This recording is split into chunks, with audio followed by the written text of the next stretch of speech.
Autant l'Orient est éloigné de l'Occident, autant il est éloigné de autant il éloigne de nous nos transgressions. Amen. Comme un père a compassion à ses enfants, l'Éternel a compassion de ceux qui les craignent. Amen. Car il sait de quoi nous sommes formés. Amen. Il se souvient que nous sommes poussière. Alléluia. L'homme, ses jours sont comme l'herbe. Il fleurit comme la fleur de champ. Alléluia. Lorsque le vent passe sur elle, elle n'est plus. Et le lien qu'elle occupait ne le reconnaît plus. Amen. Amen. Vous pouvez vous mettre frère Ngalira en Swahili. Ça c'est bon. Naweza uketi. 103. Maana mbingu zilivyoinuka juu ya nchi, kadiri ile ile rehema zake ni kuu kwa wamchao. Amen. Ndivyo alivyoweka dhambi zetu mbali nasi. C'est vrai. Kama vile baba awahurumiavyo watoto wake, ndivyo Bwana anavyohurumia wamchao. Kwa maana yeye anatujua umbo letu na kukumbuka ya kuwa sisi tu mavumbi. Mwanadamu siku zake ni kama majani, kama ua la kondeni ndivyo astawivyo. Maana upepo hupita juu yake, kumbe haliko, na mahali pake hapata lijua tena. Amen. Amen. Lisez jusqu'au verset 16. Oh, ça c'est verset 16. Amen. Amen. Amen. Que Dieu soit loué. Mungu asifiwe. Notre Dieu, Mungu wetu, il connaît de quoi nous sommes formés. anajua tuliumbwa namna gani. Il connaît que nous sommes poussière. Anajua kwamba sisi ni mavumbi. Et il connaît que nous avons des faiblesses. Na anajua kwamba tuko na madhaifu. C'est pourquoi parfois des choses que nous faisons, Ndio maana mara nyingine mambo tunafanya, lui-même oublie ça, il ne les regarde même pas. mara nyingine hayaoni tena.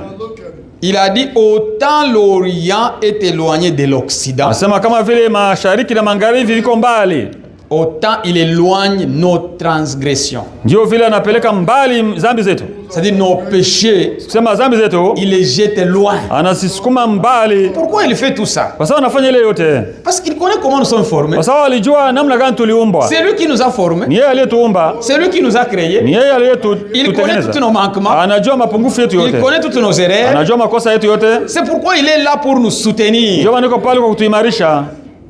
Ah, il y a une chose ici qui est vraiment bon. Hapa kuna jambo nzuri hapa. L'homme, ses jours sont comme l'herbe. Siku za mwanadamu ni kama majani. Il fleurit. Anaonekana kama ua. Comme la fleur des champs. Kama ua la kondeni. Quand vous partez là-haut, on plante des fleurs. Ukienda pale unapanda maua. Vous voyez les fleurs. Naona maua. Maua mazuri. Les matins. Asubuhi. Quand le soleil va frapper. Wakati jua litapiga. Ça va commencer à rétrécir. Inaanza Ça kujikunja. commence à changer. Inaanza kubadilika. C'est ça la vie de l'homme. Ndio maisha ya mtu. C'est pourquoi mon frère, Ndio maana ndugu, quand vous avez la bonne santé, wakati uko na afya, quand vous êtes encore fort, wakati ungali na nguvu, c'est pourquoi la Bible dit, Biblia inasema, vous les jeunes, ninyi vijana, je vous écris, ninawaandikia parce que vous êtes encore sababu forts mngali na nguvu et la parole de Dieu est en vous. na neno la Mungu liko ndani yenu. Nous avons besoin de jeunes Tuna haja vijana qui donnent leur jeunesse à Dieu. ambao wanatoa ujana wao kwa Mungu.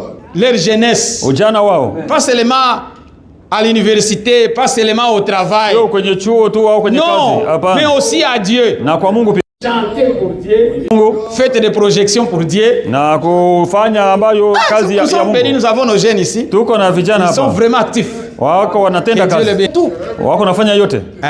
Nous avons besoin de tels jeunes. Tuna haja hao Parce que tu as vijana encore de la force. sababu ungana na nguvu. Quand la force va commencer à diminuer, Ataanza kupunguka, même s'asseoir, hata kukaa ça doit être un problème. inakuwa shida.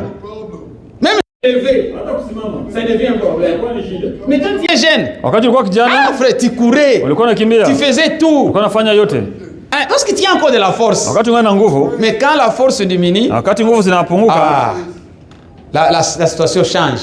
hali C'est inabadilika. pourquoi Servez l'Éternel pendant que tu es jeune. Tumikie Mungu wakati ungali C'est ça ce kijana. que nous dit la Bible. Ndivyo Biblia inatuambia. Souviens-toi de ton Créateur Kumbuka Muumba wako dans ta jeunesse. katika ujana wako.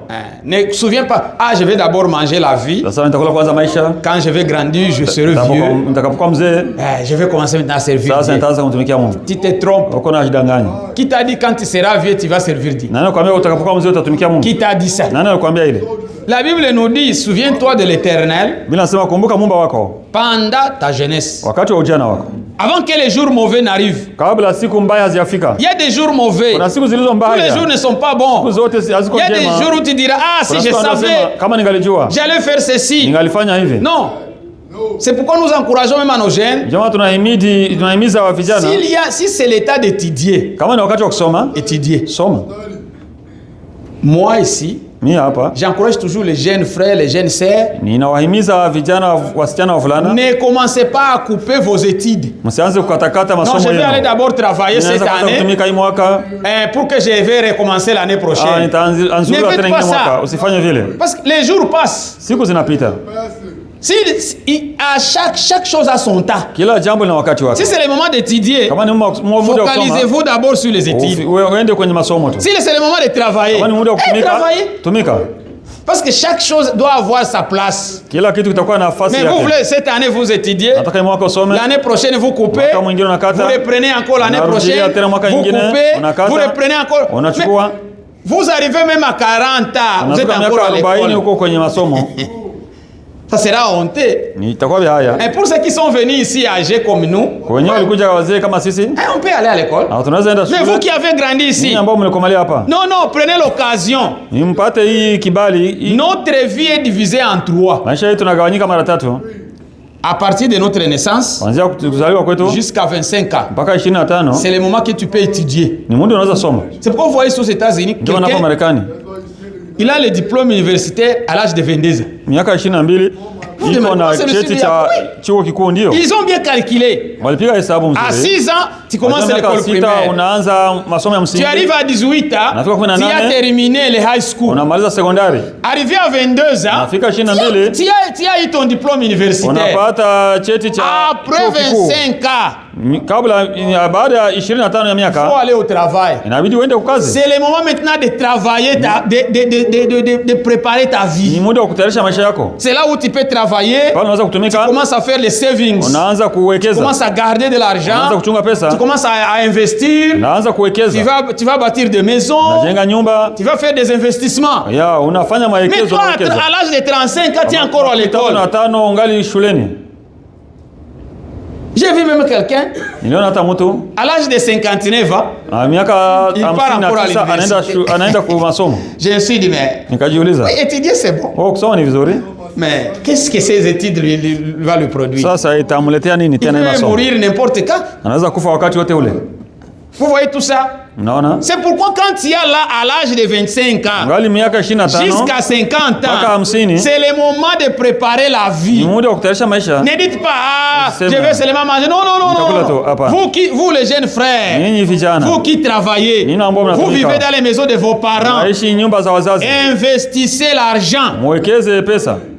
Gardez l'argent, ne mangez pas. Je ne sais pas ce Mchunge que sera la vie. Non. Hapana. Parce que si Dieu va te donner 70 ans Kama Mungu atakupatia miaka 70 de vivre, ya kuishi, après 50 ans, nyuma ya 50, si tu as investi quelque chose, kama uliweka kitu tu fulani, vas vivre bien. utaishi vizuri. Toi qui as travaillé ici, Wewe mbali tumika hapa, on te trouve, tu es homeless. unakosa makao. Ça, c'est la manque de sagesse. Hiyo ni kosa ya hekima. Il faut bien travailler. Inabidi kutumika vizuri. S'il s'agit de travailler, Kama inaomba kutumika, travailler. tumika.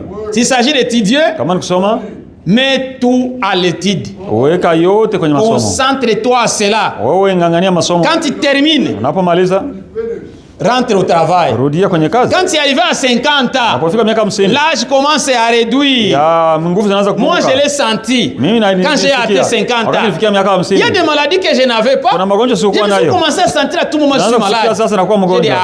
le Nasema, frère a dit oui. Quand vous êtes à l'âge de wakati 50 nakuwa ans, 50, il y a quelque chose qui change. kuna jambo Frère linabadilika. Branham nous dit qu'à Branham chaque anasema, 7 ans, kwa kila miaka 7, il y a quelque chose qui change dans la vie. kuna kitu kinabadilika maishani. Chaque 7 ans, chaque 7 ans, Kila chaque miaka 7 ans. 7, kila miaka 7. Il y a des développements évoluement, il y a des changements dans nos vies. Kuna evolution, kuna kuendelea. Alors, quand vous arrivez à l'âge de 50 ans, Kisha miaka 50 vous avez investi, uliwekeza vous avez quelque chose. na kitu fulani. Alors, vous pouvez bien vieillir. Sasa unaweza kuzeeka vizuri. Frère, Ndugu, mieux vaut commencer la vie pauvre, fadhali kwanza maisha kwa maskini, dans la vie de misère, maisha ya mabaya, que de mourir dans les misères. kuliko kufa katika unyonge, umaskini. Même si tu avais beaucoup de choses, Hata kama ulikuwa na mambo mengi, tu as beaucoup pendant que tu vivais, wakati ulikuwa naishi, mais quand tu vieillis, wakati unazeeka, tu n'as plus rien. hauna tena kitu, Frère, tu souffres, tu deviens méchant. unakuwa mbaya. Les gens ne m'aident plus. Watu wanisaidii. Les enfants de cet âge. Watoto wa kizazi. Oh, les gens de ceci. Watu wa hivi. Non, toi aussi, tu n'as pas été intelligent. Tu n'as pas utilisé de la sagesse. Hakutumia hekima. Mes frères et sœurs, Ndugu na wadada, tout ce que vous gagnez aujourd'hui, yote ambayo unapata leo, s'il y a moyen d'investir quelque chose, kama unaweza kuwekeza kitu, investissez. wekeza. Vous ne savez pas ce que demain vous réserve. Hujui kesho inakutayarishia nini? Oui, oui. Ndio. Vous ne savez pas ce que demain vous réserve. Hujui inakuandalia nini kesho. Faites des investissements. Fanya uwekeze. Frère Branham avait prêché ce sermon-là. Ndio Branham alihubiri Investissement. kuwekeza. Investissez. Yaani S'il y a moyen, vous avez des endroits où investir, investissez. Kama una nafasi ya kuwekeza, wekeza. Ne mangez pas seulement, mangez. Usikule Même si vous mourrez, vous avez une famille. Uko na jamaa. Et si vous n'en avez pas, kama huna nayo, vous pouvez écrire une lettre quand je ne suis plus là. Unaweza andika barua, mimi kama siko Je tena donne mes pale, biens à l'église. mimi natoa mali yangu kwa kanisa. Dieu va en profiter. Na Mungu anaichukua. Mais il ne faut pas vivre une vie sachant que peut-être je n'ai rien à laisser à quelqu'un. Non. Usiishi maisha kusema kwamba sina kwa kuachia. Et d'ailleurs les parents kwanza wazazi doivent investir pour leurs enfants. Tawekezea watoto wao. Il faut faire quelque chose. Naomba kufanya kitu fulani pour les enfants. Kwa watoto. Qu'ils sachent que ici c'était le parent. Wajue kwamba wao walikuwa ni wazazi. S'il faut acheter une maison, achetez une maison. Kama ni kununua nyumba, nunua nyumba. Quand vous terminez, vous n'êtes plus là, il saura, papa nous avait acheté ça. Kama baba tununua hii, unaweza kuuza. S'il faut quelque chose à faire pour eux, faites-le pour vos enfants. C'est la responsabilité des parents de garder quelque chose pour leurs enfants. Ne dites pas, moi j'ai 7, j'ai beaucoup. C'est ton affaire, tu as voulu d'avoir beaucoup. Mais ils ont droit. Ils ont droit. Que Dieu nous bénisse. Nous sommes en train de parler sur la croix. Ce jour-là, c'est le calvaire. Aujourd'hui, Jésus, nous le prenons à la croix. Il était sur la route de la croix. Aujourd'hui, il est sur la croix. Jésus-Christ, représentez-vous un jeune garçon d'environ 33 ans. Parce qu'on ne sait pas l'âge exact, il est mort à combien d'années. Nous disons qu'il a prêché 3 ans et demi. Mais on n'a pas une écriture pour le confirmer. Moi, je n'ai pas une écriture. Peut-être quelqu'un a une écriture. J'ai seulement une écriture qui nous dit quand Jésus était l'âge environ 30 ans. C'est environ 30 ans. Il a commencé son ministère. On n'a plus une écriture qui nous dit qu'il a fait 3 ans et demi de ministère. Moi, je n'ai pas encore trouvé cette écriture. Bon, quelqu'un peut en avoir. C'est bien, il peut nous aider avec ça. Mais nous disons seulement que Dieu et Jésus a fait 3 ans et demi de prédication. Mais moi, je n'ai pas encore trouvé cette écriture pour le confirmer. Alors, imaginez un jeune garçon qui est âgé d'environ 33 ans mourir sur la croix. On l'a craché dessus. Frère, on te crache. Frère Branham dit, quand il était sur la croix, le crachant tombé sur son corps. Vous savez, c'était des crachants des ivrognes, parce qu'il y avait des vinaigres là. C'était des ivrognes. Ils étaient des ivrognes qui crachaient sur notre Seigneur, là sur la croix. Pourquoi il était monté sur la croix?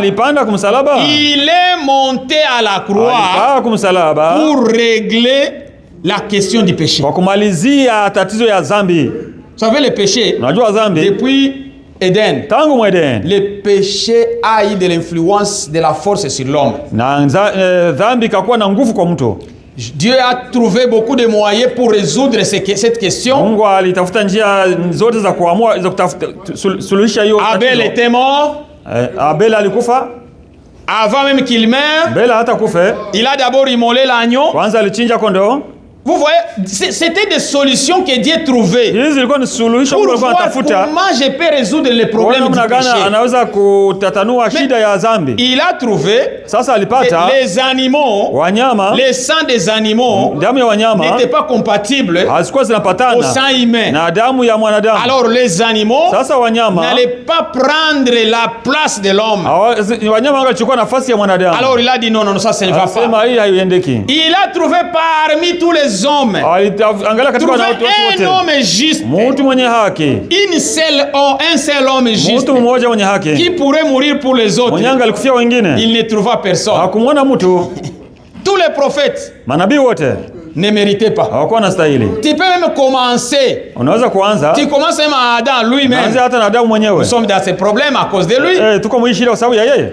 Même si on vient, on arrive à Abraham. Hata kama tunafika mpaka kwa Abraham. Le conflit que nous avons en Israël. Vita tuko na Abraham a contribué. Ibrahim naye alichangiza. Vous voyez, tous les prophètes. Moïse, lui, n'en parlons pas. Il n'est même plus entré. Yeye hakuingia tena. On lui a seulement montré. Walimwonyesha. Vous voyez, c'est-à-dire si on peut prendre tous les hommes de Dieu, même s'ils étaient saints, ils avaient des manquements. Il a fallu trouver un homme juste, un homme saint, sans péché, irréprochable, que celui-là meurt à la place de l'homme pour résoudre la question du péché. Les anges n'étaient pas saints, n'étaient pas capables de nous sauver parce qu'ils n'ont pas le sang et nous avons le sang. Lisons ça. Lisons Hébreux chapitre 2.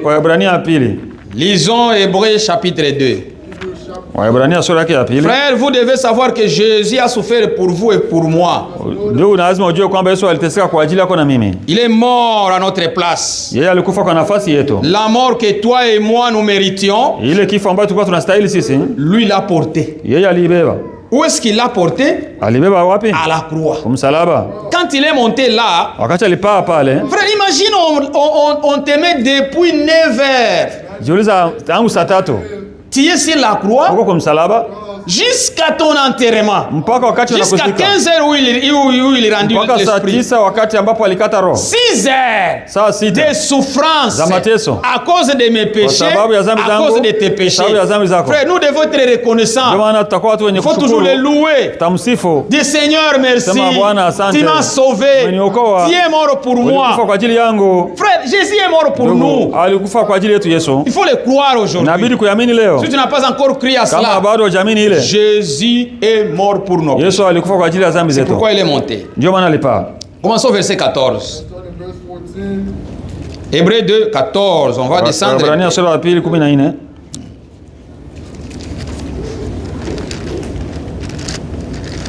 Puisque les enfants participent au sang et à la chair, il a également participé lui-même, afin que par la mort, il anéantisse lui qui a la puissance de la mort, c'est-à-dire le diable. Amen, amen, amen.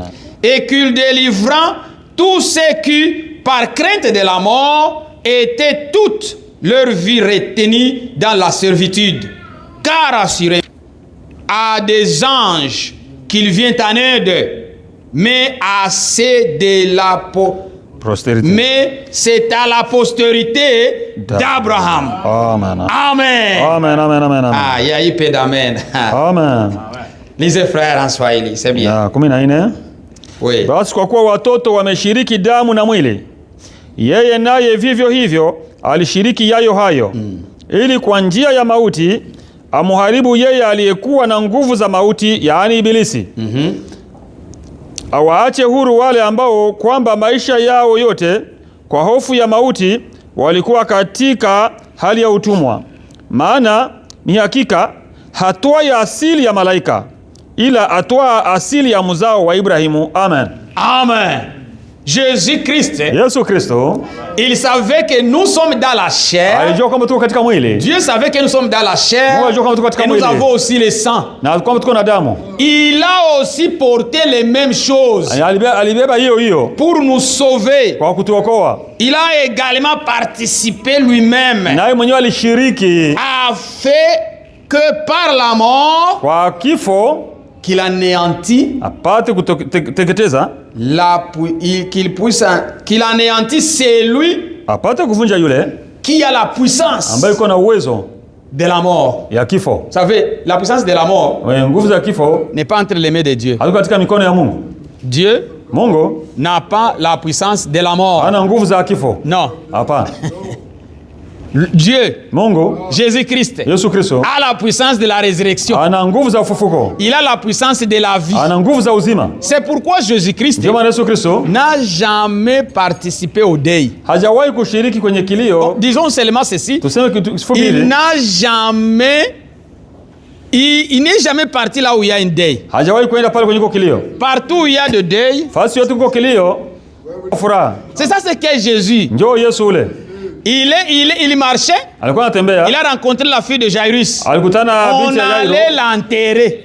Walikuwa anaenda kumzika. Parce que lui n'a pas la puissance de la mort. Hana nguvu Il a la puissance de la vie. Ana nguvu za uzima. Il l'a ressuscité. Akamfufua. Toute chose qui entre en contact de Jésus, Yote ambayo anakutana na Yesu, si c'est mort, kama kimekufa, ça change en vie. inabadilika inakuwa uzima. Aujourd'hui, Leo, vous êtes ici. uko hapa. Si vous êtes ici avec des problèmes Kama uko hapa na qui mashida, causent la mort, basi inaleta kifo. aujourd'hui, Leo, dans sa présence, katika uwepo wake, vous y sortirez vivant. Mtatoka wazima. Ah, c'est ça. Ndio ile. Lazare est mort. Lazaro alikufa. On l'a dit, il est mort. Les disciples savaient qu'il est allé au deuil. Wanafunzi walizani kwamba wanaenda kwenye kilio. Il a commencé à dire à Marthe. Alianza kuambia Martha. Marthe leur dit, ton ami là est mort. Et la vie. Na uzima. Dit oui, je connais. Ndio najua. Tu nous as prêché qu'il y aura la résurrection. Ulitubiria kwamba utakuwa na ufufuko. Il va ressusciter à la résurrection. Atafuka ufufuko wa mwisho. Il dit non. Sema hapana. Est-ce que tu crois Je unaamini que c'est moi la résurrection et la vie? Mimi ndio ufufuko na uzima. Il a dit oui. Ndio. Il a dit montrez-moi où il est. Akasema où est-ce que vous l'avez enterré? Kwenye mlimzika. Quelqu'un est mort 4 jours. Mtu alishakufa siku 4. Parce que lui n'a pas cette puissance. Hana ile uwezo. Jésus ne tue personne. Yesu haui mtu. Il dit oh, Jésus m'a tué. Non. La puissance de la mort nguvu za kifo est entre les mains de Satan. Ni katika mikono ya ibilisi. Et Jésus est monté à la croix. Yesu alipaa kumsalaba pour anéantir celui qui avait cette puissance. Kwa kuvunja ule ambaye alikuwa na ile nguvu. Pas encore pour anéantir la mort. Hapana kuvunja kifo, mais anéantir. Lakini kuvunja celui qui a la puissance de la mort. Ambaye iko na uwezo wa kifo. Et celui qui avait la puissance de la mort. Na ule ambaye alikuwa na nguvu ni ibilisi. S'il avait anéanti la mort, kama angalivunja kifo, on n'allait pas mourir aujourd'hui. Hatunga alikufa leo. Nous avons notre frère Anatole qui nous a quittés. La mort a encore cette emprise. C'est pourquoi la Bible nous dit que les derniers ennemis. Laissez-moi voir si on va les trouver. Dans 1 Corinthiens, chapitre 15. 1 Corinthiens, chapitre 15. Le dernier ennemi qui sera vaincu. Je crois que c'est chapitre 15. Laissez-moi voir.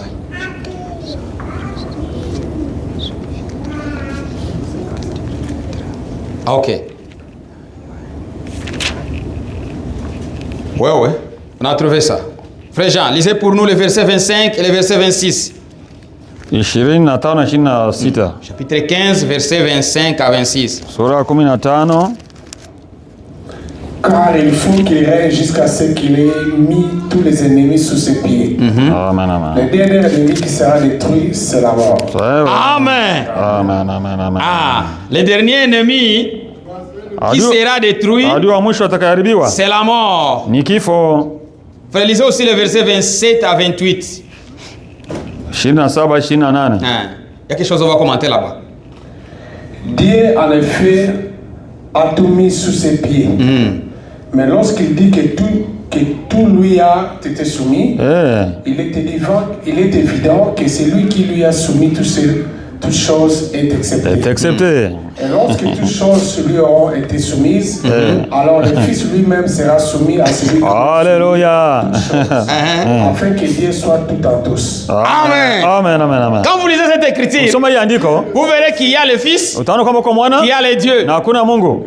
Parce que les gens qui ne comprennent pas la divinité, Sababu watu wasiojua ils lisent Mungu cette écriture. wanasoma hii Dis-moi, andiko, mnaona? il remettra l'autorité, oui. Unaona, Il atarudisha faut mamlaka. savoir ce qui sera soumis. Unajua nini C'est-à-dire itarudishwa? le titre de fils Yaani ni ile cheo ya va mwana disparaître. On ne itatoweka. parlera plus de fils de Dieu. Hawatataja tena mtoto wa Parce que Mungu. Dieu Sababu Mungu sera tout en tout. atakuwa yote Il ndani ya n'est pas dit wote. que Jésus Haikusema kwamba disparaîtra. atatoweka. Non, non. Hapana, On hapana. n'a pas cité les noms. On Hawakutaja a jina. cité les titres. Wanataja ni cheo. C'est-à-dire les fils Nikusema mwana vont disparaître. mwana Tous utapotea. les titres là que vous connaissez que Jésus porte, Ile mavyo anavyo ça va arriver à la fin. itafika kwenye mwisho.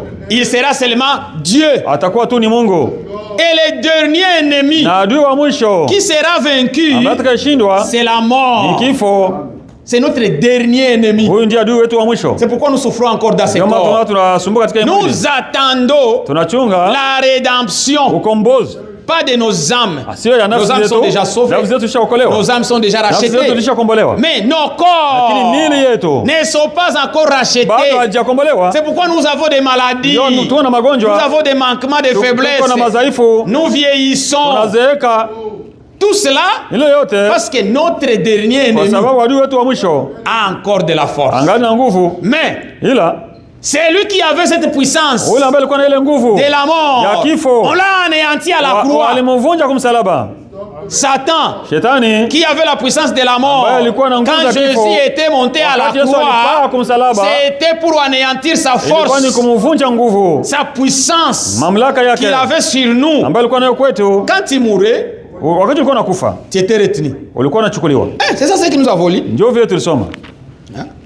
Lisons là. Hein? Là, on a les Hébreux 2, chapitre 2, verset 15. Sura ya pili 15. Et qu'il délivra tous ceux qui, par crainte de la mort, étaient toute leur vie retenus. Ils étaient retenus. Ils étaient retenus. Hein? Dans la servitude. Walikuwa katika utumwa. Hein? Tout. Wote. Qui mourait? Wote ambao walikuwa nakufa. On connaît seulement 3 personnes Tunajua tu watatu qui n'étaient pas retenues par la puissance de la mort. ambao kuchukuliwa na ile nguvu ya Il kifo. y a Enoch. Kulikuwa Enoch. Qui autre? Nani mwingine? Hein? Nous avons Élie. Tuna Elia. Nous avons aussi Moïse. Tuna Musa pia. Lui, Moïse, son histoire est grave. Hein? Sasa yeye Musa yake ni hatari. Lui était un homme spécial. Ni mtu wa kipekee. Dieu lui-même l'enterre. Mungu mwenyewe anamzika. Lui-même, Dieu, Mungu mwenyewe s'est en chargé de son corps. alichukua nafasi mwili wake. Satan ne connaît même pas où se trouve le corps de Shetani Moïse. hajui hata kwenye kwa mwili ya Musa. On peut connaître que Élie est monté vivant. Tunaweza jua kwamba Elia Enoch est alikuwa monté mzima. vivant. Enoch Mais alikuwa Moïse mzima, est mort. lakini ya Musa alikufa. Mais lui, Yeye Dieu lui-même s'en Mungu charge mwenyewe de prendre son anachukua corps mwili wake et d'aller le cacher. Je ne sais anaenda pas où ça se kuficha. Ni trouve. wapi On ne sait hatujui. pas. Hatujui. Et il a bien aussi fait. Alifanya vizuri Sinon pia. aujourd'hui les Juifs allaient toujours Kama l'adorer. vile Wayahudi wangalienda kumwabudu kule. Parce qu'on a des idolâtres. Kwa sababu tuko waabudu sana, tuko na Et waabudu aujourd'hui, sanamu. Na vous leo voyez les gens partent à la tombe de Branham là, naona watu wako wanaenda kwenye kaburi ya Branham, il prie, il fait ça. wanaomba, wanafanya mambo. Moi j'ai dit ça, c'est une idolâtrie. Ninasema ile ni kuabudu sanamu tu. Est-ce que tu manques où aller adorer Dieu? Wao nakosa kwenye kwenda kuabudu Mungu. Ils ont même écrit là, s'il vous plaît, obéissez cet endroit. Waliandika muheshimu hata Des inafasi. gens vont aller là et creuser. Watu walienda na kuchimba pale. Moi je suis allé là, j'ai trouvé quelqu'un, il m'a aidé à faire ce témoignage. Mtu aliniambia, aliniletea Que quelqu'un ushuhuda. venu ici, il a creusé de la poussière, il a mis dans l'eau, il a bu, il a été guéri. Akakunywa akapona. Je lui ai dit ça, ce n'est pas la poussière d'ici qu'il a guéri. Haiko hii udongo ilimponya. C'est la foi Ni imani qu'il a ambayo iko nayo guéri. ya kupona. Peu importe la foi qu'il a utilisée. Haizuru njia alipitia. Mais c'était la foi. Ilikuwa ni imani. J'ai dit, prête ça aussi, donnez ça à quelqu'un. Patie mtu. Frère, ça c'est une image d'idolâtrie. Ile ni kuabudu sanamu tu. C'est pourquoi notre Seigneur, Ndio maana Bwana wetu il est monté à la croix alipaa kumsalaba pour anéantir cet homme-là qui kwa avait la kuvunja puissance de ule la mtu mort. aliyekuwa na nguvu za kifo Et pour nous délivrer na kwa kutukomboa tout ce qui était retenu. wote ambao walikuwa nashikwa. Adam, quand il est mort, Adamu alipokufa il a été retenu. alishukuliwa, alikamatwa. Tous les saints de l'Ancien Watakatifu Testament, wote wa Agano la Kale jusque même à Jean, mpaka Jean-Baptiste, Yohana Mbatizaji qui a baptisé Jésus, ambaye alibatiza Yesu il est mort. alikufa Satan l'avait retenu. na shetani naye akamkamata. Même la dernière personne qui est morte avant la résurrection de Jésus-Christ Hata mtu wa mwisho aliyekufa kabla Yesu cette personne-là kufufuka, ule mtu naye était retenu. alikuwa amechukuliwa. Mais alors Jésus, Sasa Yesu il est mort alikufa pour régler la situation des péchés. yeye kwa kumalizia swala la Il dhambi. ne voulait plus que les péchés soient cités. Hakutaka dhambi itajwe tena. Qu'est-ce que les péchés? Dhambi ni nini? Voler, Kuiba, mentir, kudanganya, commettre adultère, kufanya zina, être ingrat. kutokushukuru. Ah, ça, ce n'est pas le péché. Sio dhambi hapa. Ça, ce sont les fruits Hayo ni matunda qui produisent les péchés. ambayo dhambi inazaa. Parce que les gens, Sababu watu ils mangent de la mangue, wanakula embe mais ils n'ont jamais vu l'arbre, le manguier. lakini hawajaona mwembe. Nous voyons ta vie Sisi tunaona maisha yako en fonction de tes œuvres. kupitia matendo yako. Les péchés, Dhambi c'est ni l'incrédulité kutokuamini, de ne pas croire Jésus-Christ. kutokuamini Yesu Kristo. Si tu ne crois pas Jésus-Christ, Kama huamini Yesu Kristo, tu n'es pas baptisé en son nom, kubatizwa mjina lake, même si tu ne voles pas, hata kama uibi, même si tu donnes tous les biens que tu as aux pauvres, hata kama unatoa mali yako yote kwa tu vis maskini, une bonne vie, unaishi maisha mazuri, tu es païen wewe ni mpagano à 100% mia kwa mia, parce que tu ne crois kwa pas. sababu hauamini. C'est ça le péché. Hiyo ndio dhambi. C'est pourquoi si tu n'as pas encore donné ta vie à Kama Jésus-Christ, hujampatia Yesu maisha tu n'as yako, pas encore cru haujaamini que Jésus-Christ est kwamba le Yesu Kristo ni Seigneur. Bwana, Il est mon Yeye ni rédempteur. mkombozi wangu. C'est lui qui est mort pour mes Yeye ndiye péchés. alikufa kwa sababu ya dhambi Je zangu. vais l'aimer. nitampenda. Tu n'as pas encore cru à ça Hauamini ile et être baptisé en son na nom, kubatizwa mjina lake, tu n'es pas sauvé. Tu haukolewi. es pécheur. Wewe ni mwenye dhambi. C'est ça le péché. Hiyo ndio dhambi. Oh, moi je ne vole pas. Mimi siibi, Oh, moi je marche très bien. Mimi natembeaka vizuri. Moi je n'ai pas de problème. Sina matatizo. Non, ça ce n'est pas hapana, ça. haiko ile. Et Jésus en a trouvé un Messie. Yesu alikutana na mtu Il mmoja lui a vile. dit un jour, Alimwambia siku moja, si c'était quel est le grand commandement, alimuuliza ni amri Maître. kuu ile. que dois-je faire pour hériter la vie éternelle? Nifanye nini nipate uzima milele? C'était ça la question. Ilikuwa ni swali lake ile. Il lui a dit, Alimwambia, connais-tu les commandements? unazijua amri? Il a dit, oh, je les connais. Amri nazijua. Jésus a essayé de lui réciter Yesu quelques-uns. alijaribu kumtajia amri fulani fulani. Obéis à tes parents, Utii wazazi, honore ton père et ta mère, heshimu baba yako na mama yako, honore les sabbats. heshimu sabato. Il a dit, oh, monsieur, tout ça, Hayo yote à l'école de dimanche. ya Sunday school. Et d'ailleurs, j'avais des bons parents. Kwanza nilikuwa na Ils wazazi wazuri, m'apprenaient une bonne vie. wanifundisha maisha Je les mazuri. ai appris dès ma jeunesse. Nilijifunza hayo mambo tangu utoto. Jésus lui regarde. Yesu akamwangalia, Il lui dit, toi, anasema wewe, il avait cette vie, mais il n'avait pas la vie éternelle. alikuwa na yale maisha lakini hakukuwa na uzima milele. Il lui regarde, il dit, ah, Anasema, Jésus, la Bible dit, il l'aima. anasema Yesu akampenda. Haleluya. Ah, Yeah.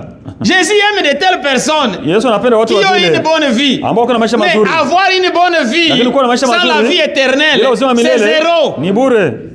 Il faut premièrement avoir la vie Kwanza éternelle. inabidi uwe na uzima milele. C'est comme une voiture qui est en panne. Ni kama gari ambalo lina matatizo. Vous commencez à appeler des mécaniciens au téléphone pour réparer ta voiture à téléphone. Unaita fundi kwenye simu. Frère, Ndugu, ta voiture tombe en panne. gari yako inaharibika. Toi, tu commences à appeler comme le frère avait la voiture. Il dit, Eric, Anza kumwita Eric.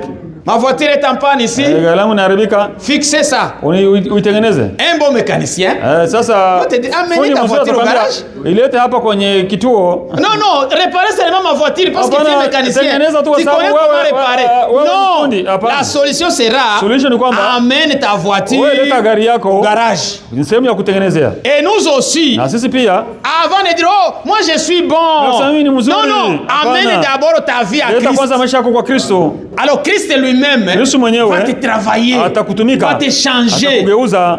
La transformation, ce n'est pas toi. Kugeuka haiko wewe. Les gens veulent être bons Watu wanataka kuwa et il n'y wazuri a rien en eux qui le fera bon. na hakuna kitu ndani yao kitawafanya kuwa wazuri. Non. Ça, c'est une hypocrisie. Hiyo ni unafiki. La chose à faire, Jambo la c'est de kufanya croire premièrement. kwanza kuamini Avec tous tes péchés. na dhambi zako Dis, zote, Seigneur, sema Bwana, je t'aime. nakupenda. Toi, tu m'as sauvé. Wewe umeniokoa. Tu es mort pour mes péchés. Wewe ulikufa dhambi zangu. Je te donne ma vie. Nakupatia maisha yangu. Lui-même Yeye mwenyewe va te changer. atakubadilisha. Il n'y a pas de mathématiques à faire. Hakuna hesabu za kufanya.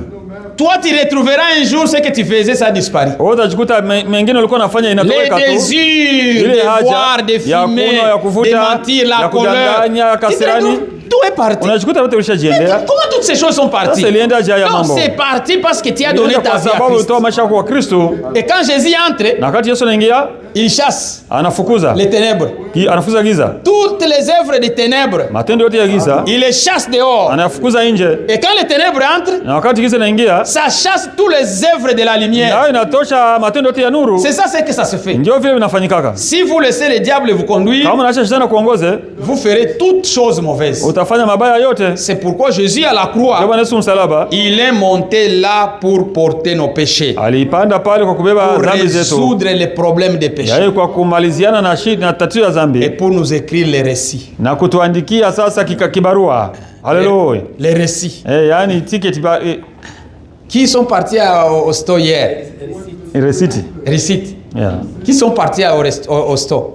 Wanani walienda sokoni pale. Vous êtes arrivé là? Walifika pale. Frère, vous êtes arrivé au store hier? Mlifika kwenye store jana. Quand vous avez acheté, vous entrez au cashier. Ukienda pale kwa cashier. Hein?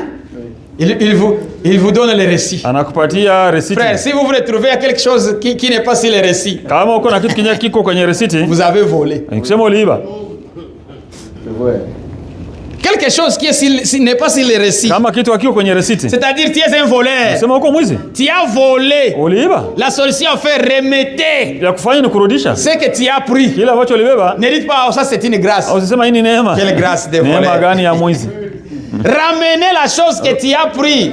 Rudisha jambo ambalo umebeba. Parce que il faut que ça passe dans la machine. Inabidi kipite kwenye vyombo. Que ça soit qu'on calcule. Na kipigwe hesabu. Et Jésus à la croix. C'est là où il écrivait le récit. Pale alikuwa anaandika receipt. Amen, amen, amen, amen. Et quand il a ressuscité, sa résurrection, c'est ça le récit qu'il nous a présenté. Tout est fini. Fini avec les mensonges, fini avec les vols, fini avec la calomnie, fini avec ceci, fini avec ceci, fini avec la crainte de la mort. Frère, ne craignez plus la mort. La mort n'a rien. Savez-vous pourquoi? Lisons Apocalypse. Chapitre 1. Il ne faut pas craindre la mort. C'est pour cela que tu as retenu dans la mort. Nous avions même peur de la mort. On craignait la mort. Ne craignez plus la mort. Verset 18. Commençons verset 17. Apocalypse chapitre 1, verset 17 à 18. Quand je le vis, j'ai tombé à ses pieds comme mort. Il posant sur moi sa main droite en disant, ne crains point. Amen, amen. Frère, j'aime ces mots-là. Ne crains point. Combien qui ont peur? Hein? On a parlé la fois passée. Ne craignez pas, frère. Ne craignez pas les ICC. Ne craignez pas. Hein? Les gens commencent à craindre. Ne craignez pas. Vous savez c'est concret. Combien qui peut toucher les serpents? Yeah. Can I bring a snake here and touch it? A cobra, bring a cobra here. Hein? Can you touch a cobra? Unaweza gusa cobra? Why? Kwa nini? Is dangerous. What danger? Iko hatari. Hatari gani? Frère, on a peur de toucher les snakes. Tunaoga wa kugusa hata nyoka.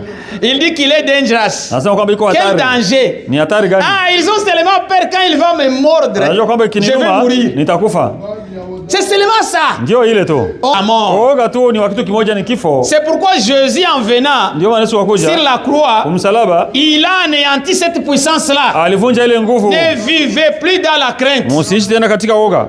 Frère, ne vivez pas dans la crainte. Msiishi tena katika woga. Quand tu commences à vivre dans la crainte, unaanza kuishi katika woga, c'est que ne craignez pas. Msiogope. On crée une seule personne. Naogopa mmoja tu, Dieu. Mungu. Amen.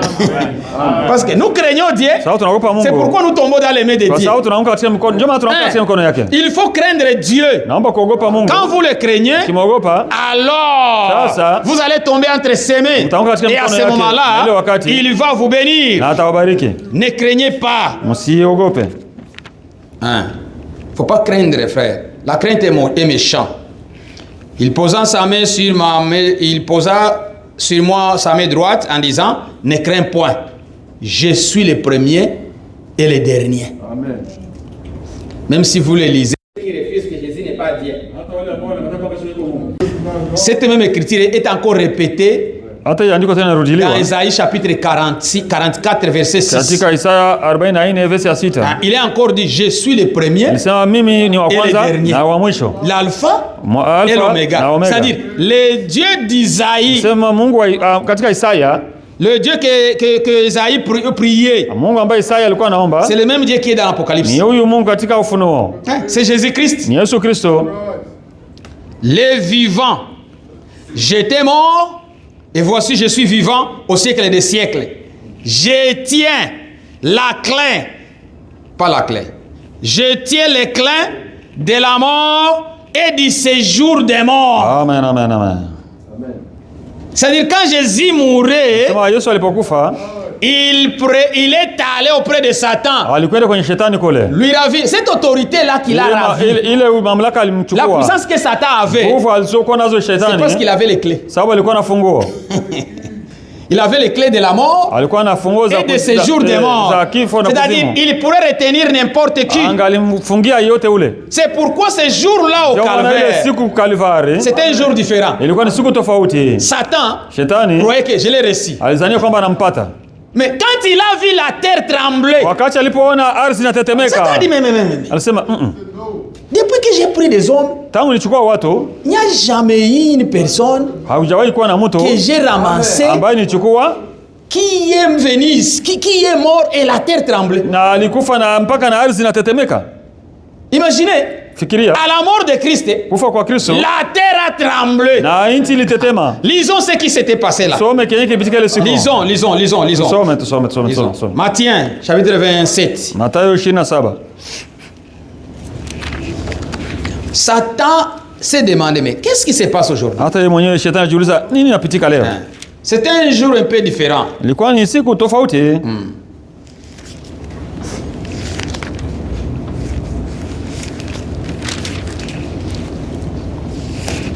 Commençons au verset 51. Matthieu 27, verset 51. Écoutez ce qui s'était passé quand Jésus rendit l'âme. L'esprit. Et voici le voile du temple se déchira en deux, depuis le haut jusqu'en bas. La terre trembla, les rochers se fendirent. Somando. Na tazama, pazia la hekalu likapasuka vipande viwili toka juu hata chini. Nchi ikatetemeka, miamba ikapasuka. Les sépulcres s'ouvrirent et plusieurs corps des saints qui étaient morts ressuscitèrent. Makaburi yakafunuka, ikainuka miili mingi ya watakatifu waliolala. Quand vous lisez ce verset, vous allez penser que les saints sont sortis avant Christ.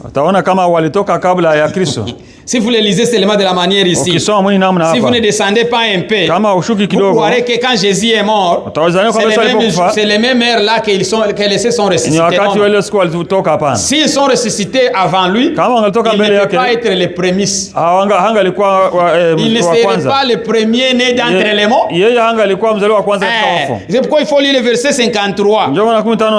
Étant sorti de sépulcre, après la résurrection de Jésus, C'est-à-dire, eux sont sortis après la résurrection de Jésus.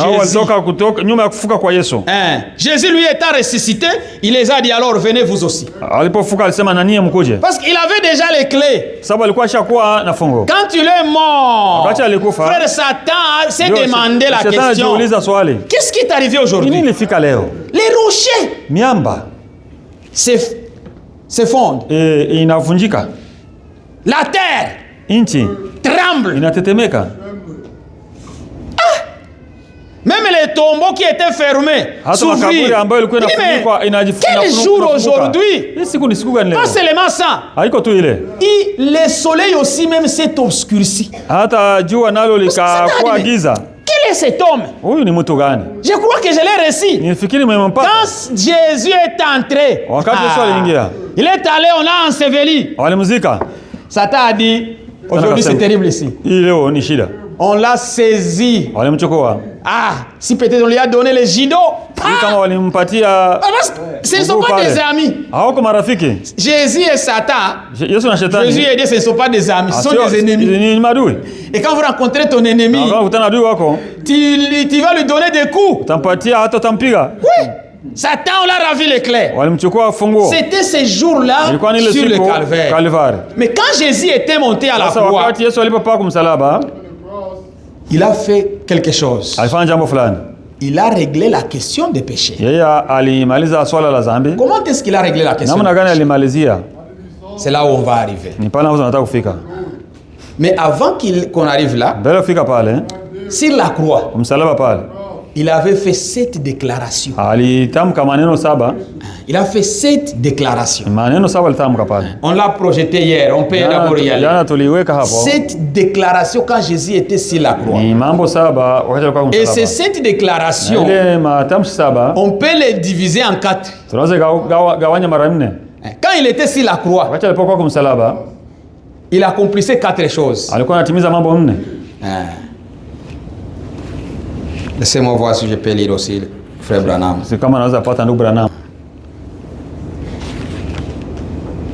C'est dans sa prédication ici. Vous pouvez même aller lire toute la prédication. C'est vraiment trop épais. Laissez-moi voir combien de pages. C'est 15 pages. Vous les enfants à l'école, vous ne lisez plus. Vous lisez beaucoup de livres, mais vous ne lisez pas la vie. On a des livres ici, vous ne lisez même pas. Mais vous lisez des histoires, des hommes païens qui ne vous aideront même à rien. Ici, frère, nous a aimés.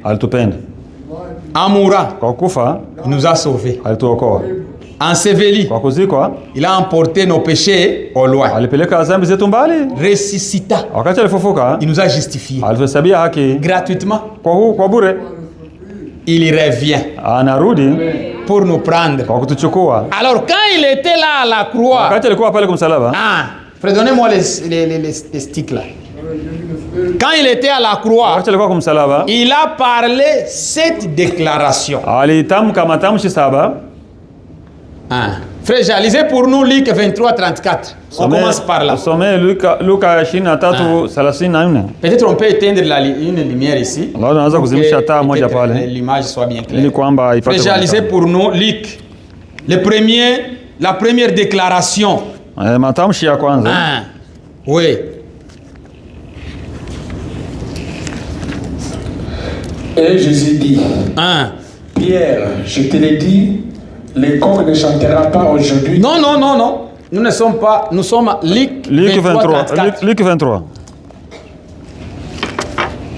Ne chantera pas. C'était non. C'est déjà. Jésus dit, Père, pardonne-leur, car ils ne savent pas ce qu'ils font.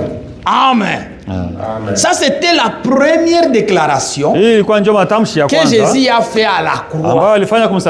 Même à la croix, il manifestait l'amour. Frère, les gens qui crachaient sur lui, les gens qui l'injuriaient, les gens qui le frappaient. Mais nous, aujourd'hui, frère, quelqu'un te giflait, tu vas lui dire, Seigneur, pardonnez-moi. Nous, mettons-nous à la place. Moi, je viens, je t'injurie. J'ai dit, frère Sébastien, quitte là. Tu ne mérites pas. Même me saluer. hata kunisalimia Ça va être un problème. itakuwa ni shida. Les frères m'injurient. Les frères ne me respectent pas. Ndugu aniheshimi. Les frères ne m'honorent pas. Ndugu aniheshimu. Mais Jésus, lui, à la croix, c'est ça l'attitude que nous devons avoir. La Bible nous dit, ayez l'attitude qui était en Christ. Si nous ne pouvons pas accepter que les autres nous humilient, revenez ici, demandez pardon. Si tu ne peux pas laisser que les autres t'humilient, tu veux toujours que toi tu sois élevé. Quelque chose est encore faux. Tu n'es pas encore rempli de l'amour. Parce qu'à cause de l'amour de Christ, parce que quand Jésus a réglé la question des péchés, il a projeté premièrement son amour. Quand son amour a été projeté, il a dit, Père, pardonnez-les. Ils ne savent pas ce qu'ils font. Ma soeur, quand quelqu'un te fait de mal, et tu as l'esprit de Christ en toi, tu vas lui dire, Seigneur, pardonnez-lui. Tout ce qu'il fait là, il ne connaît pas. S'il savait, il n'allait pas me faire tout ce qu'il me fait aujourd'hui. Pardonnez. Mes frères, ayons cet esprit. Jésus l'a parlé à la croix. Pardonnez-le. Parce que tu ne sais pas, ils ne savent pas ce qu'ils font. Frère, lisez encore le verset 44 de Luc. Frère Jean, lisez le verset 44, mon frère. Frère. 43, 44. 23, 43. C'est le verset 23, 43. Jésus lui répondit, je te le dis en vérité, aujourd'hui tu seras avec moi dans les paradis. Amen. Il y en a d'autres déjà qui ont reçu la grâce. Frère, tu es déjà accusé. Il y a des autres des ingrats parce qu'ils ne reconnaissent pas. L'autre l'a exhorté à la croix. Il y avait à la croix des prédicateurs. Il y a le grand prédicateur Jésus et aussi son prédicateur à son côté. Il lui dit, mais toi qui disais que tu sauvais les autres, sauve-toi et sauve-nous. L'autre l'a dit, fais attention. Celui-ci n'a rien fait. Nous méritons ça. Mais lui n'a rien fait. Il méritait la mort. Il lui a imploré la grâce. Oh Seigneur, souviens-toi de moi quand tu seras dans ton royaume. Lui l'a mis dans le passé. Amen. Quand tu seras dans ton royaume. Frère, lisez d'abord le verset 42. Frère, il y a des gens qui ont trouvé grâce. Le verset 42, de là on lit le chapitre 23. C'est moi. Tu as trouvé ça, lisez, frère. Souviens-toi de moi quand tu viendras dans ton règne. Souviens-toi de moi quand tu viendras dans ton règne, dans le millénium. Lui, quand Jésus prêchait, il y a des gens qui ne croient pas, mais ils connaissent que Jésus est Seigneur. Ils sont seulement là, mais ils ont une mauvaise vie. Ils n'ont pas peut-être laissé l'occasion de tomber sur les bonnes personnes. Alors ils vivent une mauvaise vie. Il a dit, quand même, je connais qu'il y aura un millénium. Je connais que tu as un règne. Et je connais que tu vas revenir. Souviens-toi de moi quand il reviendra dans ton règne. Jésus-Christ, qui savait ce qui allait s'arriver ces jours-là. Dans quelques 3 jours seulement. Il dit, dans quelques jours seulement, tu seras avec moi. Il lui dit, truly I tell you, je t'ai dit, aujourd'hui, tu seras avec moi dans le paradis. Quand Jésus est ressuscité, il est ressuscité avec lui. Quand il est monté, quand les portes du ciel s'ouvraient, les frères aussi. On le dirait, c'est un frère voleur ou mendiant qui était là, qui a été sauvé à la croix. Lui aussi, dans le paradis. Nous allons le voir. Nous serons avec lui. Il a trouvé grâce. Frère, même à la croix, Jésus qui mourait à cause de toi et de moi, il montre encore sa grâce à un bandit. Kwa msaliti à un mauaji. brigand Yeye qui mhalifu tuait les gens, ambaye alikuwa anaua watu mais il trouve grâce. anapata neema. Mais l'autre est là mourir. Mwingine yule alikufa. La grâce est grâce Neema ni neema. quand vous la recevez comme grâce. Kama unaipokea kama vile neema, Hein? La grâce neema est grâce. ni neema. Si vous la considérez comme grâce. Kama unaichukua kama neema. Hein? Ok, montons un peu. Lisez 19, chapitre 19, de Jean 25 à 27. Ça, c'était une bonne histoire. Ah, hii ndio habari, ni habari. Près de la croix de Jésus, Uh-huh. se tenait sa Non, mère non. et la sœur de Oh, sa ok, mère. ok, près de la croix de Jésus. Oui. Marie, femme de Clopas, et Uh-huh. Marie de Magdala. Uh-huh. Jésus, voyant sa mère et auprès d'elle les disciples qu'il aimait, dit à sa mère, femme, voilà ton fils. Puis il dit aux disciples, voilà ta mère. Et dès ce moment, les disciples l'ont pris chez lui. Amen. Amen, amen. Après, quand vous lisez, Ukisoma ça dit que Jésus dit à sa mère, c'est Yesu quelqu'un anaambia qui mama yake, reportait. ni mtu ambaye ananukulu. Ce n'est pas Jésus qui disait à Marie, maman, Haiko Yesu jua kana voici mta ton Maria fils. mama Non, tazama mtoto wako c'est hapa. l'écrivain Jean Ni mwandishi Yohana qui disait pour que nous ayons l'idée. anatuonyesha tuwe na wazo. Jésus, dans sa bouche, Yesu katika kinywa chake n'a jamais appelé Marie maman. hakuwa anaita Maria mama. Jamais. Hakuna. Il n'a jamais l'appelé maman. Hakuwa anamuita mama. Mère. Mama Il yangu. appelait toujours femme. Alikuwa anamuita kila wakati mwanamke. Frère, parfois il y a des choses très ingrates. Kuna mambo mengine inakosa shukrani. On allait même dire que Jésus est ingrat. Wangesema kwamba hana shukrani. Lisons d'abord une écriture ici dans la Bible. Tusome hata andiko hapa katika Biblia. Luc, chapitre 2. Yo Luka 2. Laissez-moi voir. C'est Luc, chapitre 2. Luka sura ya 2.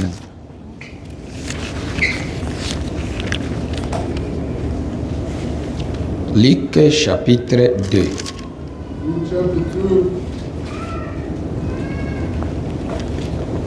Verset 48. 48. Quand ses parents les virent, commençons 46. Au bout de 3 jours, ils les trouvèrent dans les temples, assis au milieu des docteurs, les écoutant et les interrogeant. Tous ceux qui l'entendaient étaient frappés de son intelligence et de ses réponses. Quand ses parents les virent, ils furent saisis d'étonnement. Et sa mère lui dit, « Mon enfant, pourquoi as-tu agi de la sorte avec nous? Voici ton père. »